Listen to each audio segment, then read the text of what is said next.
শুনেছিলাম হোসেনপুর স্কুলের সামনে নাকি রাত 2টা বাজে খিচুড়ি বিক্রি করে। তো এইটা শোনার পরে আমি আর দীপু ভাই আজকে চলে আসলাম রাত 1টা বাজে এই খিচুড়ি খাওয়ার জন্য। তো আসসালামু আলাইকুম, আজকে আমি আর দীপু ভাই রাত 1টা বাজে চলে আসলাম এই খিচুড়িটা খাওয়ার জন্য। আগেই বলে রাখি, এখানে কিন্তু বিফ অথবা চিকেন কোনোটাই পাবেন না, এখানে পাবেন শুধু ডিম এবং ভর্তা খিচুড়ি। আমরা এসে দুইজনের জন্য 2টা ডিম খিচুড়ি অর্ডার করে দিয়েছি। আর এই যে দীপু ভাই এখানে বসে আছে আর ভাই আমাদের জন্য ডিম ভাজতেছে। একটু এটা আপনাদেরকে দেখাইতেছি রাত 2টা বাজে এখানে কি কি পাবেন। এখানে পাবেন হালিম পাবেন, খিচুড়ি পাবেন, পরোটা পাবেন, ডিম পাবেন এবং খিচুড়ির সাথে ভর্তা পাবেন।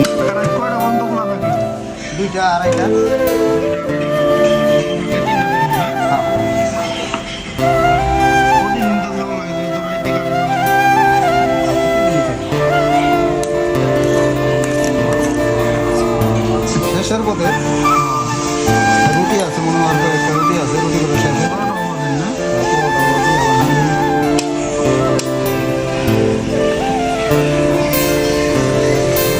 এই যে এখানে রেডি আমাদের রাত 1টা বাজের খিচুড়িটা। একটা ডিম দিছে, 2 রকমের ভর্তা দিছে, 2টা পেঁয়াজ দিছে, একটা লেবু দিছে এবং শসা দিছে। খুব রাতে রাত 1টা-2টার দিকে যদি ক্ষুধা অনুভব হয় তাহলে নির্দ্বিধায় চলে আসতে পারেন এই দোকানে খিচুড়ি খাওয়ার জন্য। খুব টেস্ট না হলেও খাওয়ার উপযুক্ত এই খিচুড়িটা।